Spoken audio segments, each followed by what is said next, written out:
Bonsoir mesdames, mesdemoiselles et messieurs, bienvenue à ce journal dont voici les principaux titres.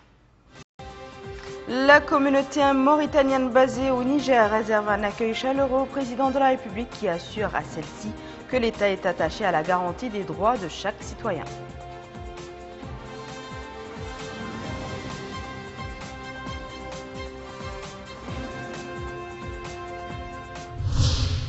Le président de la République réaffirme au cours d'un entretien avec son homologue nigérien que c'est dans l'unité d'action que les pays du Sahel sauront faire face efficacement aux défis.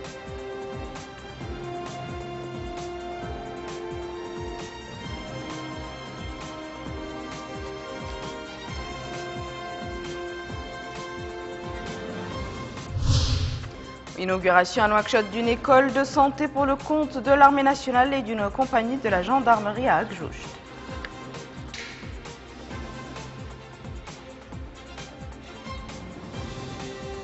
Merci de vous joindre à nous, mesdames et messieurs. Je vous le disais en titre, le président de la République, M. Mohamed Abdelaziz, qui se séjourne actuellement dans la capitale nigérienne, Niamey, dans le cadre d'une visite d'amitié et de travail, a rencontré ce soir les représentants de nos compatriotes basés au Niger. Ces derniers ont mis à profit leur rencontre avec le chef de l'État pour lui présenter un certain nombre de doléances relatives entre autres à la suppression du visa, à l'ouverture d'un centre d'enrôlement ainsi qu'une ligne aérienne directe Niamey-Nouakchott et l'octroi de terrain à Nouakchott aux membres de la communauté. Répondant à ces doléances, le président de la République a d'abord remercié la communauté mauritanienne pour l'accueil chaleureux qu'elle lui a réservé ainsi qu'à la délégation qui l'accompagne. Il a ensuite indiqué que le pays est devenu un espace démocratique dans lequel tous les citoyens jouissent du fruit d'un développement prospère reconnu par tous, à l'instar des organisations et instances internationales. Le chef de l'État a loué les relations exemplaires qui unissent la Mauritanie et le Niger, appelant la communauté mauritanienne à représenter dignement notre pays au Niger. Il a ensuite assuré les membres de la communauté que le pays restera à leur côté et que des terrains leur seront octroyés s'ils attestent auprès du consulat la fin de leur résidence au Niger. S'agissant de l'ouverture d'une ligne aérienne, le président de la République a indiqué que la question fait l'objet d'une étude et que le directeur général de Mauritania Airlines sera chargé de prendre les dispositions nécessaires concernant ce sujet. La rencontre a eu lieu en présence du ministre des Affaires étrangères et de la coopération, de la délégation accompagnant le président de la République ainsi que du consul général de notre pays au Niger. Plus tôt dans la journée, le président de la République, M. Mohamed Abdelaziz, et son hôte, Mahamadou Issoufou, ont eu un entretien élargi par la suite aux membres des deux délégations. Dans un échange de discours, le président de la République a indiqué que les défis auxquels font face les pays du Sahel et du Sahara exigent la conjugaison des efforts de tous. Compte rendu de Malika Nakli. Le président de la République, M. Mohamed Abdelaziz, a effectué une visite d'amitié et de travail au Niger de 2 jours sur invitation de son ami et frère, M. Mahamadou Issoufou, président de la République du Niger. Le président de la République a été accueilli à sa descente d'avion par son homologue nigérien et les hautes personnalités de l'État.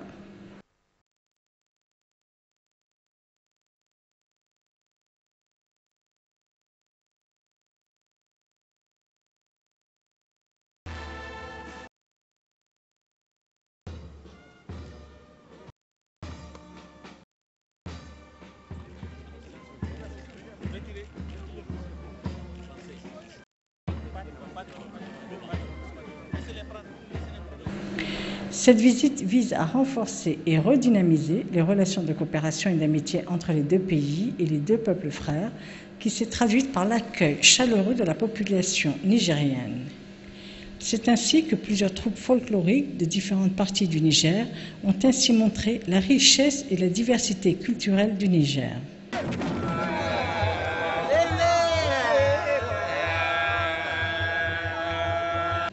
Les membres de la communauté mauritanienne étaient également présents en grand nombre à l'aéroport.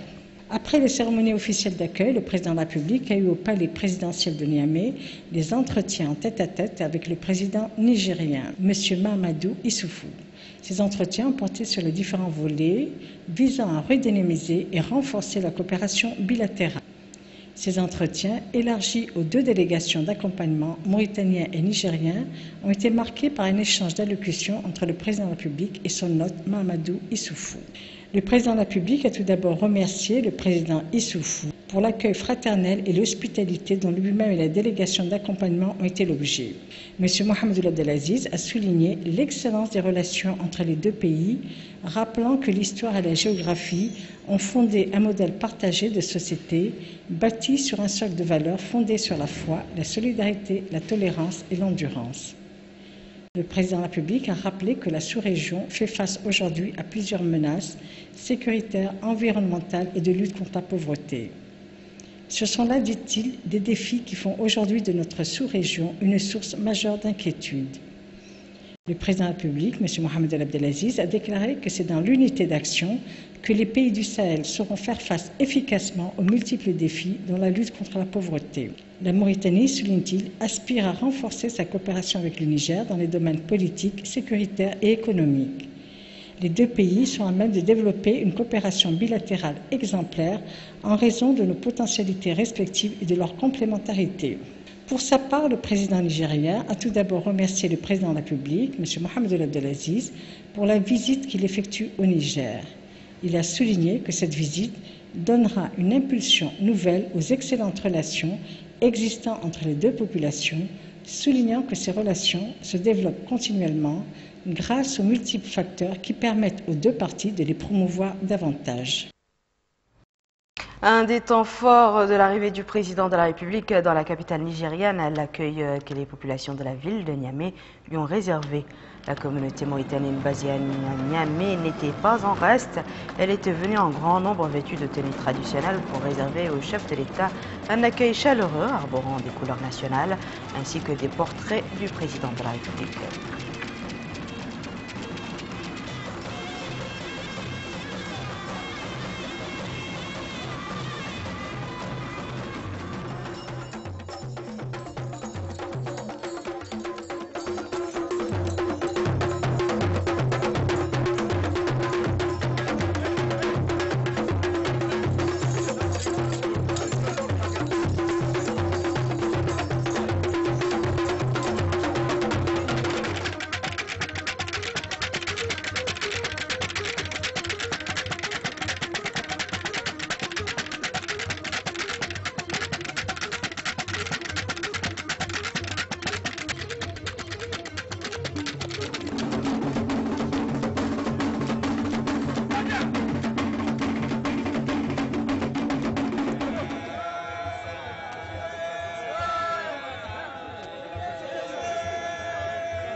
Le président de la République avait quitté Nouakchott ce matin à destination de Niamey, la capitale du Niger. Il a été salué à son départ de l'aéroport par le Premier ministre, Dr Moulay Mohamed Ghrav, des membres du gouvernement, le chef d'état-major particulier du président de la République, le directeur adjoint du cabinet du président de la République, le Wali de Nouakchott, et le président de la communauté urbaine de Nouakchott. Au cours de ce voyage, le président de la République est accompagné d'une importante délégation comprenant notamment M. Ahmed El-Taghedi, ministre des Affaires étrangères et de la coopération, M. Ahmed El-Nini, ministre des Affaires islamiques et de l'enseignement original, M. Mohamed El-Khouna, ministre du pétrole, de l'énergie et des mines, M. Ahmed El-Bahia, directeur du cabinet du président de la République, M. Ahmed El-Bahdi Hmeida, conseiller à la présidence de la République, M. Ouane Idrissa, chargé de la mission à la présidence de la République, Maître Brahim Oldadda, conseiller à la présidence de la République, M. Sidul Khalif, conseiller à la présidence de la République, M. Mohamed Ishaq Saaddah, conseiller à la présidence de la République, et M. Damman Mohamed Hammar, directeur général du protocole d'État, M. Abdallah Naji Kabd, consul général de la Mauritanie au Niger. Peu avant son départ, le président de la République a mis à profit l'aéroport pour visiter les nouveaux équipements acquis par la société Mauritania Airlines et destinés au nouvel aéroport international de Nouakchott. Ces nouveaux équipements contribueront à l'amélioration des prestations qui seront dispensées aux passagers du nouvel aéroport international de Nouakchott. Le président de la République a écouté à cette occasion des explications sur l'importance des nouveaux équipements présentés par le directeur général de la société Mauritania Airlines. Ce matériel que Mauritania Airlines vient d'acquérir renferme des équipements modernes qui contribueront à améliorer le travail de la compagnie au sol et à relever le niveau des prestations qui seront dispensées aux passagers du nouvel aéroport international de Nouakchott. Des passerelles, des monte-charges, des groupes à air, des groupes électroniques, des camions élévateurs pour malades, des camions de liaison, des camions d'eau potable, des tapis élévateurs, des vides-toilettes. Voici ce dont s'est dotée l'agence Mauritania Airlines. Avec son nouvel équipement, Mauritania Airlines doit pouvoir améliorer son service au sol. Ainsi, au lieu de la prise en charge comme elle le faisait auparavant de 2 avions, elle pourra aller jusqu'à 12 avions.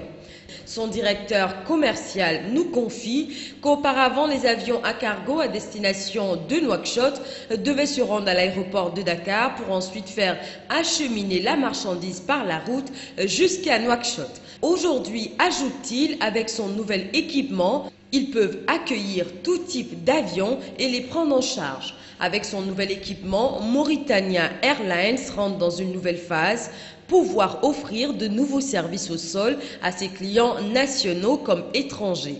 Notons que ces matériels de pointe ont été acheminés au nouvel aéroport international de Nouakchott en attendant son ouverture.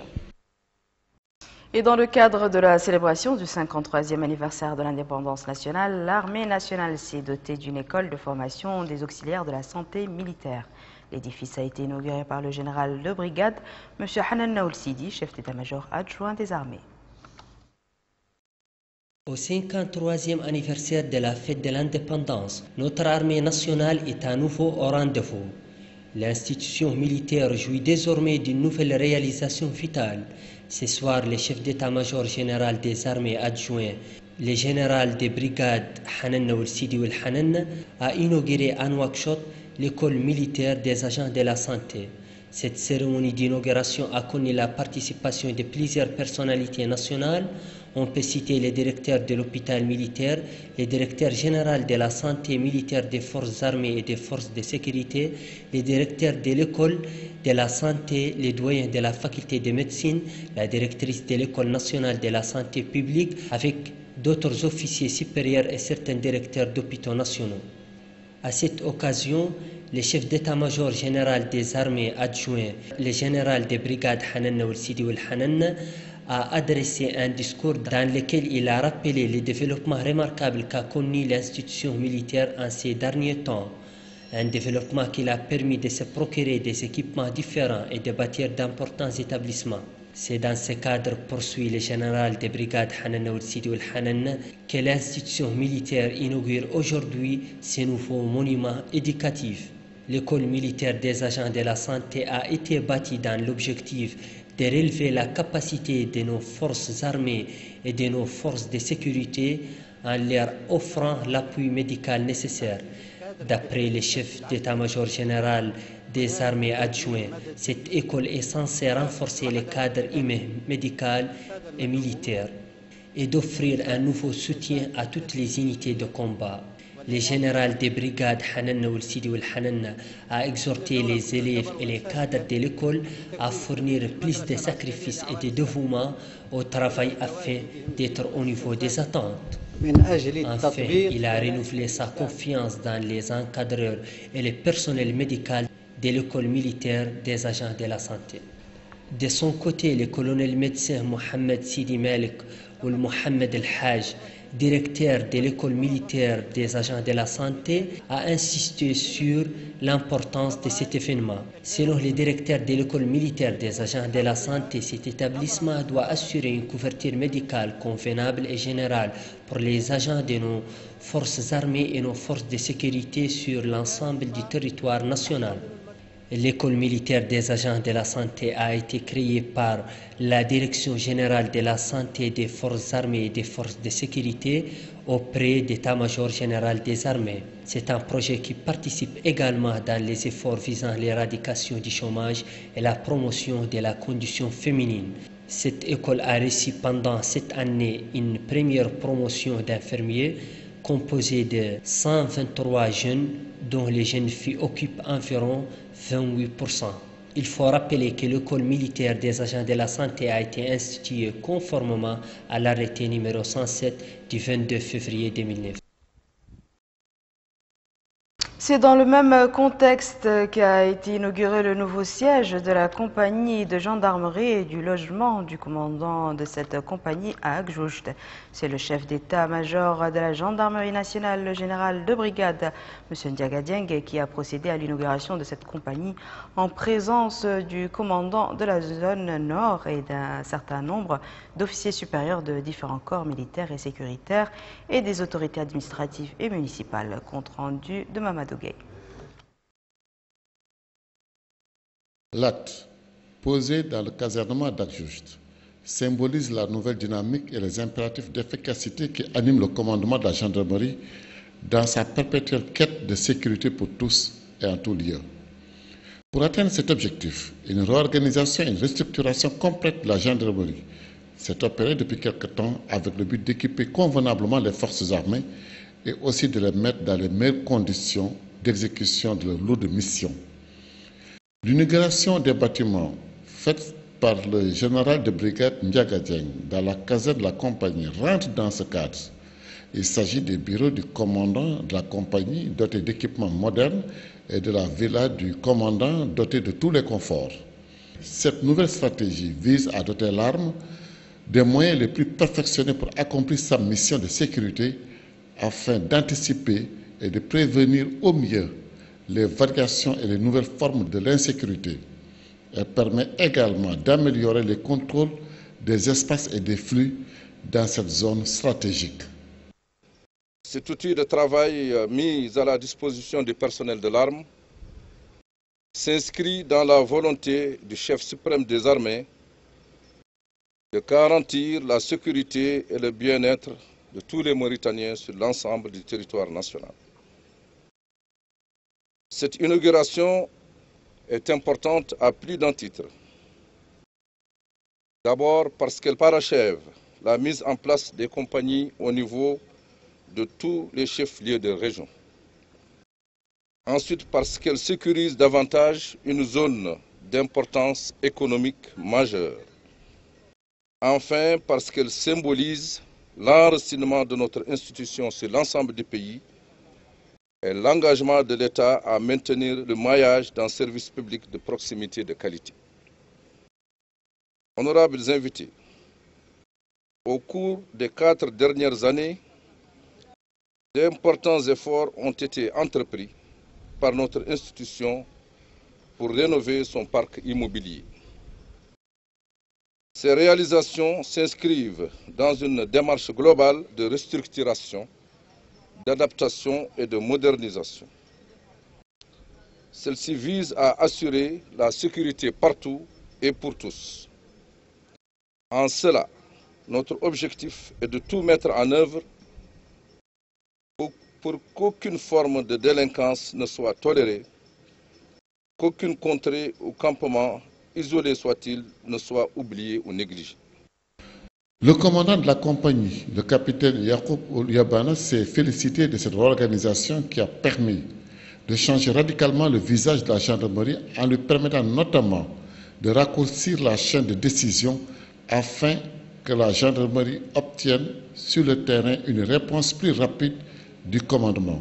Elle permet, grâce aux moyens mis à sa disposition, d'être plus efficace pour la protection des citoyens. Notons que la cérémonie de levée de couleurs s'est déroulée sous la présidence du chef d'état-major de la gendarmerie nationale, en présence des officiers supérieurs de l'institution, de nombreux responsables administratifs et élus locaux et des représentants des sociétés minières en activité dans la zone, ainsi que d'un public nombreux, content et soulagé du pont qui existe désormais entre les forces armées et les populations. Notre nouvel ambassadeur avec pour résidence l'Italie, M. Mukhtar El-Dahi, a présenté ses lettres de créance au président grec Carlos Papoulias en tant qu'ambassadeur extraordinaire et plénipotentiaire de la Mauritanie auprès de la Grèce. La cérémonie de remise des lettres de créance a eu lieu au palais présidentiel à Athènes. Au chapitre des droits de l'homme, la Commission nationale des droits de l'homme a organisé ce matin une journée ouverte consacrée aux législations nationales et internationales relatives à la lutte contre les séquelles de l'esclavage et de protection des droits de l'homme en Mauritanie. Participant à cet atelier, les organisations de la société civile actives dans le domaine de la défense des droits de l'homme. Salem Meshporsal. La Journée internationale pour l'abolition de l'esclavage marque le jour de l'adoption par l'Assemblée générale des Nations unies de la Convention de 1949, un texte juridique pour la répression de la traite des êtres humains et autres pratiques contraires aux droits universels.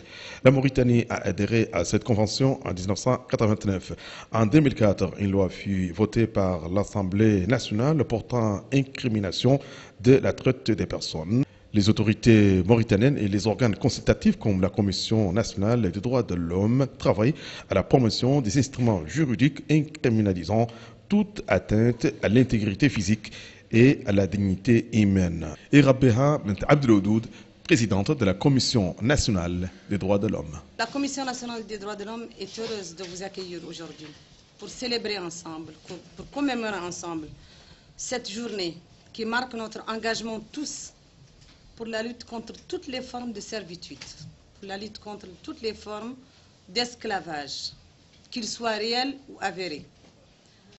C'est notre engagement, tous d'œuvrer ensemble pour que les droits de l'homme soient mieux protégés et mieux promis en Mauritanie.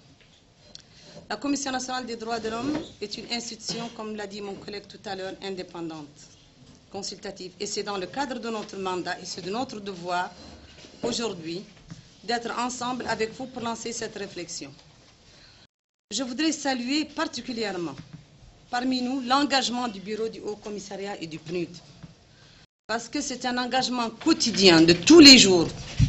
Ce sont des véritables défenseurs des droits de l'homme. Parce que la défense et la promotion des droits de l'homme, c'est aussi une affaire de cœur et d'engagement. Les agences spécialisées de l'ONU, à l'image du Haut Commissariat aux droits de l'homme, se sont impliquées dans la croisade contre les formes contemporaines de l'esclavage. Karl Strauss, représentant du Haut Commissaire des Nations Unies aux droits de l'homme à Nouakchott.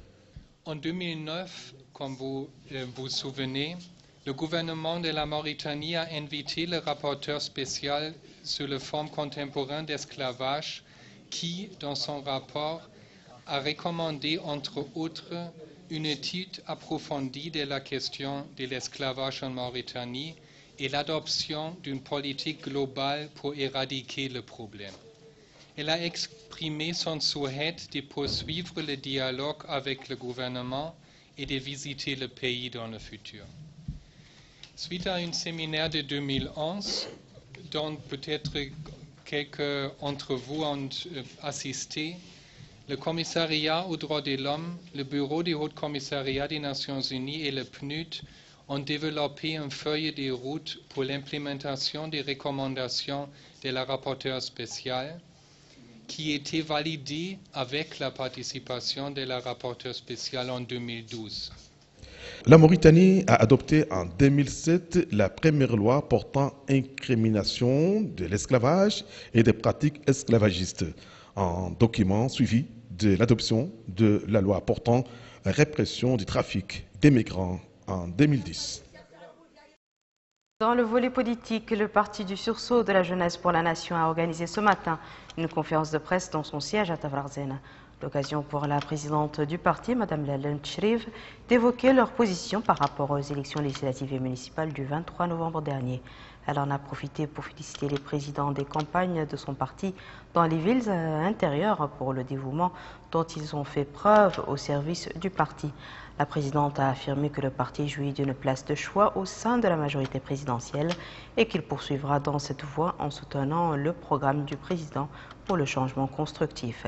Lui succédant, le directeur des opérations politiques a parlé des résultats obtenus par le parti au premier tour de ces élections et des coalitions avec d'autres partis en perspective du deuxième tour, n'excluant pas d'améliorer ces résultats si les militants et sympathisants du parti mettaient à profit cette opportunité. Vous le savez, notre pays, à l'instar de la communauté internationale, a célébré hier la journée mondiale de la lutte contre le sida. Chez nous, des efforts importants sont déployés pour endiguer la progression de cette maladie.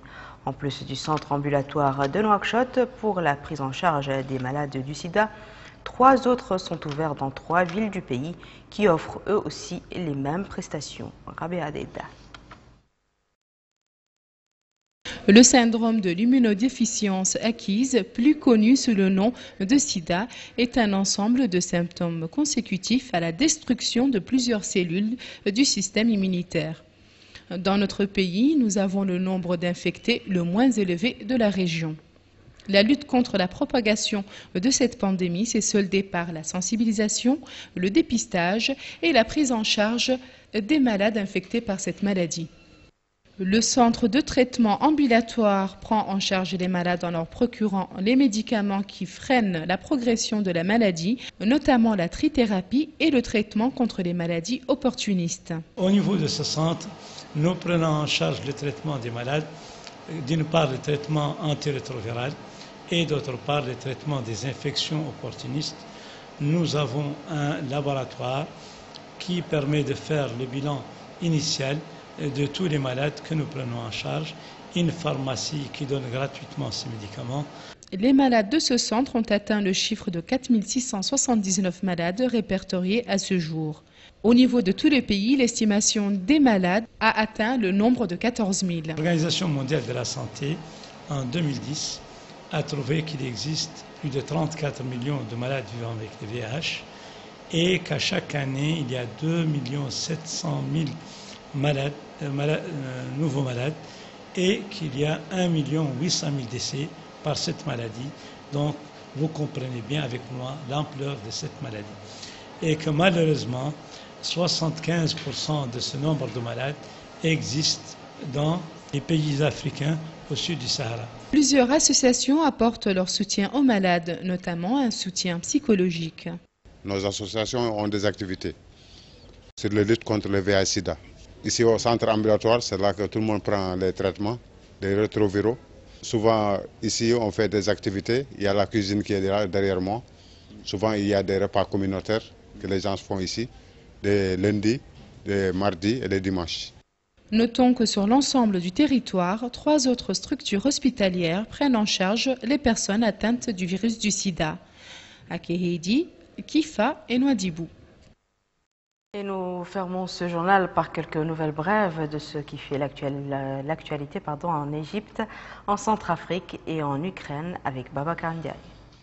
En Égypte, la commission constituante a approuvé hier soir le projet de constitution devant être soumis à référendum. Il s'agit de la première étape de la feuille de route établie par l'armée pour une transition démocratique après la destitution du président islamiste Mohamed Morsi. Selon la feuille de route, un référendum sur la Constitution doit se tenir avant la fin de l'année. Plus tôt dimanche, la commission constituante avait rejeté un article du projet fixant un calendrier pour les élections parlementaires et présidentielles. À Bangui, capitale de la République centrafricaine, un peu plus de 200 militaires français sont arrivés à renfort, ce qui porte à plus de 600 les effectifs français dans la ville avant le lancement attendu d'une opération pour rétablir l'ordre dans le pays. Dans les jours qui viennent, une dizaine de rotations d'avions gros porteurs Antonov 124 achemineront le matériel nécessaire à l'installation du contingent français. En Ukraine, l'opposition ne faiblit pas. Réunis sur la place de l'Indépendance, les détracteurs du président pro-Russie Viktor Yanukovych étaient encore environ 100 000 à défiler dans le centre de Kiev ce dimanche après-midi pour réclamer sa démission, des élections anticipées ainsi que la reprise d'un rapprochement avec l'Union européenne. Ils ont bravé l'interdiction de manifester dans des lieux symboliques de la capitale promulguée samedi soir, à l'issue d'une journée de violente répression de protestataires par les forces de l'ordre. Et voici, mesdames et messieurs, le rappel des titres. La communauté mauritanienne basée au Niger réserve un accueil chaleureux au président de la République qui assure à celle-ci que l'État est attaché à la garantie des droits de chaque citoyen.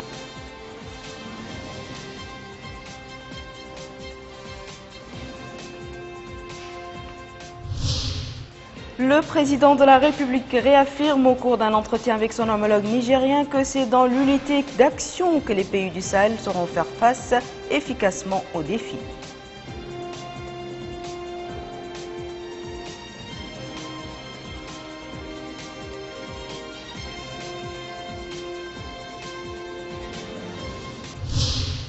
Inauguration à Nouakchott d'une école de santé pour le compte de l'armée nationale et d'une compagnie de la gendarmerie à Agjouj. C'est la fin de ce journal, mesdames et messieurs. Merci à vous de nous avoir suivis. Merci de votre fidélité. On se retrouve mercredi à la même heure, Inch'Allah. Au revoir.